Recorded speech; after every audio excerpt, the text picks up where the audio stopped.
یقین تم کو کہ رستہ کٹ رہا ہے، گمش کو کہ منزل کھو رہے ہو۔ ٹھیک ہے، جاننے والے تب بھی جانتے تھے، ہم مختلف لوگ تھے، یہ صرف بیچ میں اسلام ڈال دیتے ہیں۔ مطلب عربی اجمی کا جو کانسیپٹ ہے عرب میں، عرب آج سن 2012 میں پاکستانیوں یا بنگالیوں کے ساتھ، یہ مسلمانوں کے ساتھ، باقیوں کے ساتھ کس طرح بہیو کرتے ہیں آپ کو بھی پتا ہے، مجھے بھی پتا ہے، پوری دنیا جانتی ہے۔ جو عرب ورلڈ میں گیا ہے اس کو پتا ہے کہ وہاں کے لوکل کس طرح بہیو کرتے ہیں۔ ادھر ہم کو پڑا ہوا ہے دورہ امہ، اور اس طرح کی باتیں ہم کر کے دھوکے دیتے ہیں اپنے آپ کو بھی، ایک دوسرے کو بھی۔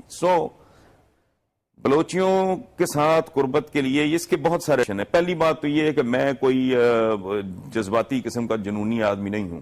میرے لیے it is never the size of a country which is important. It is the status of a country which is important. اتنا بڑا ملک ہو لیکن آلسو رینٹ ٹائپ بھی نہ ہو، وہ گلوبل کمی ہو، وہ اتنے بڑے کو کیا کرنا ہے، آپ نے چاٹنا ہے۔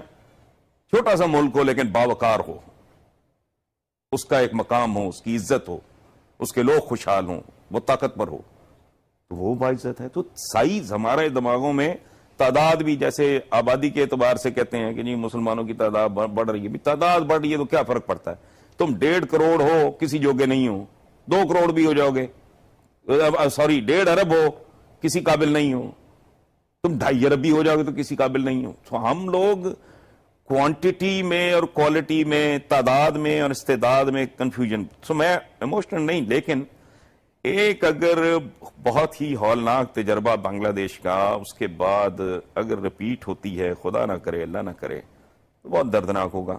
اچھا، اب امریکہ پہ چڑھائی کی ہوئی ہے، بولے جاتے ہیں او بھائی تم لوگوں کو کیوں موقع دیتے ہو؟ تمہیں پتہ ہے کیا مار دھاڑ چل رہی ہے بھٹو سے لے کے اب تک، مطلب کیا کیا نہیں ہوا بیچ میں، سب کو سب کچھ پتہ ہے۔ پھر کہنا کہ جی پڑوسی، یا پڑوسی میں ان معنوں میں کہہ رہا ہوں کہ یہ گلوبل ولیج بھی نہیں ہے۔ اب یہ گلوبل ولیج کی بجائے میں تو ایک اپنی پرسنل ٹرم استعمال کرتا ہوں، گلوبل سٹریٹ ہے یہ۔ اس میں نہیں اس طرح ہو سکتا کہ آپ بالکل یہ ساورنٹی وغیرہ یہ ڈھکوسلے ہیں۔ اب ہم اپنی زندگیوں ایک دوسرے کے ساتھ بہت پیوست ہیں، انٹر ڈیپینڈنٹ ہیں، ہمارے بہت سارے معاملات دنیا کے اب ایک دوسرے کے ساتھ جڑے ہوئے ہیں، وہی سیٹلائٹ ہے، وہی معاملات ہیں، وہی برگرز ہیں، وہی کولے ہیں، وہی جینز ہیں، وہی مائیکل جیکسن ہے، وہی میڈونا ہے، وہی شکیرا ہے۔ تو اس لیے تھوڑا ان کو ہوش و حواس سے کام لینا چاہیے۔ آپ کیوں ان کو موقع دے رہے ہیں کہ وہ آپ کو بلیک میل کریں؟ ایک طرف آپ ان کے ساتھ اپنی بارگیننگ بڑھانے کے لیے you are playing hard to get, please forgive me for this expression, Americans کے حوالے سے جان تو نہ وہ آپ کی چھوڑیں گے نہ آپ چھڑوانا چاہیں گے، حقیقت یہ ہے، لیکن صرف اپنا ذرا بھاؤ بڑھانے کے لیے آپ کو حرکت ہے۔ ادھر آپ ساتھ آپ نے پیرالل یہ چلایا ہوا تو یہ اس طرح ہوگا نہیں۔ پھر بلوچستان کا چہرہ بلوچوں کے سردار ہیں، اچھا جو خود کھرپتی ہیں، یہ جیسے پرویز مشرف صاحب پہ، یا عجیب ملک ہے، بہت دلچسپ ملک ہے۔ میں اگر کسی کی ہیڈ منی اس طرح اناؤنس کر دوں ایز این انڈیویجول تو کیا ہوگا؟ وہ کر رہے ہیں، ہم اتنے دے دیں گے، اتنے کروڑ روپیہ دے دیں گے جو پرویز مشرف کا سر لائے گا، یہاں کسی کے کان پہ جوں نہیں رنگی۔ یہ کون سا قانون ہے؟ یہ کون سی دنیا ہے؟ وہ ٹھیک ہے اگر ہوا ہے تو ٹرائل ہیں، کورٹس ہیں، عدالت ہے، عدلیہ ہے، انصاف ہے، کوئی پروسیجر ہے، کوئی اصول ہے، قاعدہ ہے، ضابطہ ہے۔ یہ ٹوٹل دھاندلی ہے، کچھ سر لے آیا اس کا کر دیں گے۔ مجال ہے اس ملک میں کوئی بولا ہو اس بات پہ؟ بات رائٹ اور رانگ کی نہیں ہو رہی، اپروچ کی ہو رہی ہے۔ دو غلط چیزیں مل کے تو صحیح نہیں ہو جاتی نا۔ حسن نثار صاحب، آپ نے اپروچ، ایک it's an important word here because آپ نے اپروچ کا ذکر کیا۔ اگر میں آپ سے پوچھ سکوں کہ آپ کے خیال سے جو بھی بلوچ ڈسیڈنٹس کہہ لیں، یا ایک جو بلوچ پاپولیشن سے آواز اٹھ رہی ہے، اب وہ پتہ نہیں کتنی پریولنٹ ہے، اس پہ بحث الگ ہے، کہ واقعی ان کے جو ہے حقوق جو ہیں وہ ان کو نہیں دیے گئے ہیں، آپ کے خیال سے یہ ایک لیجیٹیمیٹ ان کی جو ہے گریوینس ہے، ایک شکایت ہے، اور کیا یہی مسئلہ ہے؟ اور اگر یہی مسئلہ ہے تو اس کا حل جو ہے اس مسئلے کا، اس کے لیے کیا اپروچ ہونی چاہیے اب حکومت وقت کی؟ دیکھیں بھائی، بلوچوں کے کا گریونس تو ضرورت سے زیادہ درست ہے۔ ان کے اپنے اندر ایک کانٹرڈکشن ہے، دیٹ از ڈفرنٹ۔ ان کا ہر سردار کھرپتی ہے، وہ رائلٹیز لیتے ہیں، فلانا کرتے ہیں، شہزادوں والی زندگیاں گزارتے ہیں، باہر پڑھنے جاتے ہیں، ان کی پراپرٹیز ہیں، ہر ڈیفنس میں، کراچی کا ہو لاہور کا ہو، ان کی جائیدادیں ہیں, یہاں ایچ میں داخلے لیتے ہیں, عام بلوچ کے پاؤں میں جوتی نہیں ہے, وہ خود ایکسپلائٹرز ہیں. لیکن چونکہ وہاں جہالت رکھی گئی ہے, 64 سال میں بھی ان کے اندر وہ شعور, وہ تعلیم, وہ تہذیب, وہ تمیز وہ پیدا ہی نہیں کی گئی کہ وہ ان مٹی کے خداؤں کو اٹھا کے باہر پھینکیں اور انڈیپینڈنٹ اپنے طور پہ. وہ بیچارے سوچتے ہی اپنے سردار کے دماغ سے, سردار کی آنکھ سے, جو بذات خود ظلم ہے. اسلام آیا تھا لبریٹ کرنے اس طرح کے لوگوں کو, 64 سال بعد بھی اب وہیں بیٹھے ہیں. رہ گیا بلوچوں کا یہ کہ جی ان کو انصاف نہیں ملا. تو مجھے ایک بات بتائیں, پنجاب میں انصاف مل رہا ہے؟ یہاں لوٹ مار ہے, چند خاندان ہیں, پورے ملک کی یہی کیفیت ہے. بلوچستان میں چونکہ یہ ضرورت سے زیادہ ننگا ہے کام, ٹھیک ہے, اور پھر سرداروں کی اپنی ایک دنیا ہے, ان کے اپنے ایک معاملات ہیں. سر یہ لیکن ہمارا فیلئر نہیں ہے پھر, یہ ہمارا سر یہ ہمارا پھر فیلئر نہیں ہے کہ ہم یہ باور نہیں کرا سکے ان عام بلوچ عوام کو جن کی پیروں سے جوتیاں اور سر سے ٹوپی جو ہے ان کے اپنے سرداروں نے نکالی ہے. ہم ان پہ یہ باور نہیں کرا سکے کہ اصل میں ان کے ایکسپلائٹرز جو ہیں, اگر پاکستان سٹیٹ کچھ حد تک ہے بھی تو اصل میں تو ان کے اپنے سردار ہیں. تو اس میں کیا پاکستان سٹیٹ کا فیلئر اور اب کی جو میڈیا ہے اس کا بھی فیلئر ہے, یا اب یہ بات بدلے گی؟ کیونکہ میڈیا میں پہلی دفعہ یہ بات اچھلی ہے. 100% یہ آپ کی جو مخصوص قوتیں ہیں جو ہر مسئلے کا حل, میں نے کہا نا, یہ تو ٹوتھ پک کی جگہ بندوق کی نالی. وہ منڈ سیٹ کیا ہے, وہ یا خان والا جو بنگلہ دیش صاف نظر آ رہا تھا کہ معاملہ کدھر جا رہا ہے. وہ کہتا تھا کہ I'll make my way through the barrel of a gun. یہ جو barrel of a gun والا گند گھسا ہوا ہے نا, یہ درست نہیں. مطلب بیسیکلی تو عام بلوچ کو یہ بتانے کی, یہ سمجھانے کی ضرورت ہے کہ تمہاری میکسیمم ایکسپلائٹیشن میں, سب کی بات نہیں کرا, ایکسیپشنز ہر جگہ ہوتی ہیں, وہ جاگیرداروں میں بھی ہیں, صنعت کاروں میں بھی ہیں, ایسی نہیں بات کہ سارے کچھ شیطان ہوتے ہیں. دیکھنا یہ ہوتا ہے کہ میجورٹی کس ٹائپ کی ہے, کہ یہ تمہارے ایکسپلائٹرز ہیں, یہ اللہ معاف کریے تمہارے خدا نہیں ہیں, نہ یہ تمہاری ویلفیئر میں انٹرسٹڈ ہیں. وہ میں نے کسی ریٹائرڈ جنرل کی کتاب پڑھی کہ جو ایجوکیشن کے لیے لوگ گئے والی سوات کی ہے پتہ نہیں کس کے, تو انہوں نے کہا آپ کے اسکول شول بنانے ہیں اور یہ کرنا ہے وہ. اس نے کہا اچھا صبح انشاءاللہ شکار پہ چلیں گے, وہاں بات کریں گے. اگلے دن وہ سارا اپنا تام جھام لے کے لاہور لشکر وہ گیا, سردیوں کے دن تھے, اس نے وہ کچھ شکار کیا, تو وہ ڈکس وغیرہ یہ جو بھی تھا وہ گری پانی میں, تو 50 لوگوں نے ٹھنڈے یخ پانی میں چھلانگ مار دی وہ نکالنے کے لیے وہ شکار کا جانور. تو اس نے کہا بات سنو, تم یہاں اسکول بنانے آئے ہو, اگر بناؤ گے تو اتنے لوگ میرے مرغابیاں نکالنے کے لیے ٹھنڈے پانی میں چھلانگیں نہیں ماریں, بھاگ جاؤ یہاں سے. یہ تو سوچ ہے ان لوگوں کی. ابھی کل کسی پروگرام میں ہمارے دوست ہیں سلیم بخاری, وہ بات کر رہے تھے کہ فلاں نے کہا ہے کہ یہ جو علاقے کی بحالی کا کام ہو رہا ہے, میرے جوان بیٹے کی موت نے میری کمر نہیں توڑی تھی, اس نے میری کمر توڑ دی.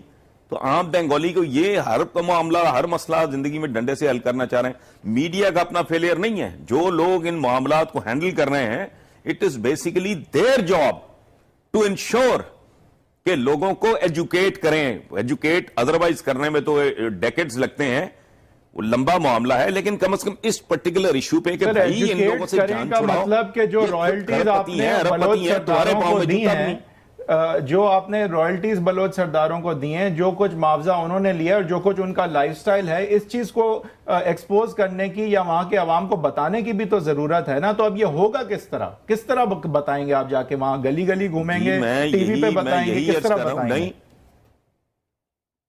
اس کے 1001 طریقے ہیں. میں نے تو چونکہ ان کا کوئی ٹھیکہ نہیں لیا ہوا, نہ مجھ سے کسی نے مشورہ کیا ہے, تو اس پہ مغز پاری. لیکن یہ کون سا, یہ کوئی راکٹ سائنس تو ہے نہیں, سادہ سا کام ہے, کمیونیکیشن کا کام ہے نا, یہ اوپینین میکنگ ہے, یہ میڈیا کو مینج کرنے کی بات ہے, یہ اوپینین مینوفیکچرنگ ہے. اس میں کیا ایسا بڑا پرابلم ہے؟ اگر آپ وہ چیز منڈی میں بیچ سکتے ہیں جس کی عام کنزیومر کو ضرورت ہی نہیں ہے, which is called compulsive buying. compulsive buying کیا ہے؟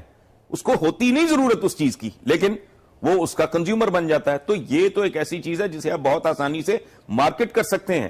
کسی بھوکے کو کنونس کرنا کہ تمہیں بھوک لگی ہے, یہ کتنا مشکل کام ہے. ایک بندہ جس کے پاؤں میں جوتا نہیں, اسے بتانا کہ تم اپنے سرداروں کو دیکھو اور اپنا حال دیکھو. لیکن یہ ایک میں ڈیفرنٹ ڈائمینشنز کی بات کر رہا ہوں. ایک تو میں نے شروع یہاں سے کیا تھا کہ سائز اتنا جغرافیہ سب سے بے وفا چیز ہے. قرۂ ارض کی تاریخ اٹھائیں, پچھلے 100 سال کی اٹھا کے دیکھ لیں.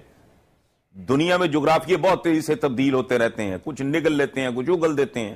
یہ لوگ کہتے ہیں روس ٹوٹ گیا, چند دن پہلے کو جماعت کا لگا تھا مجہول سا آدمی, اور روس کدھر ٹوٹ گیا بھائی, اس نے جو نگل لیا تھا وہ اگل دیا اس نے, وہ سینٹرل ایشین اسٹیٹس کی شکل میں سامنے, وہ تو اس کا حصہ, وہ تو ناجائز قابل. اچھا, یہ جغرافیہ کے بارے میں جذباتی ہونا وہ اتنا نہیں ہے, سائز نہیں, سٹیٹس کسی ملک کا, لیکن یہ ایک پہلو ہے. میں انٹلیکچولی چیزوں کو دیکھ رہا ہوں, فلسافیکلی دیکھ رہا ہوں. دوسرے پہلو پہ بریک کے بعد آئیں گے, مجھے بریک کی طرف جانے ہیں کا معذرت کے ساتھ سر, دوسرے پہلو پہ جو ہے وہ ایک کے بعد آئیں گے اور اس پہ بھی بات کریں گے. آپ نے ایک اچھا نقطہ, ایک کم سے کم ایک امپورٹنٹ نقطہ ضرور اٹھایا ہے. آپ کا کہنا ہے کہ جو سب سے بڑے ایکسپلائٹر ہیں بلوچ عوام کے, وہ خود ان کے سردار ہیں.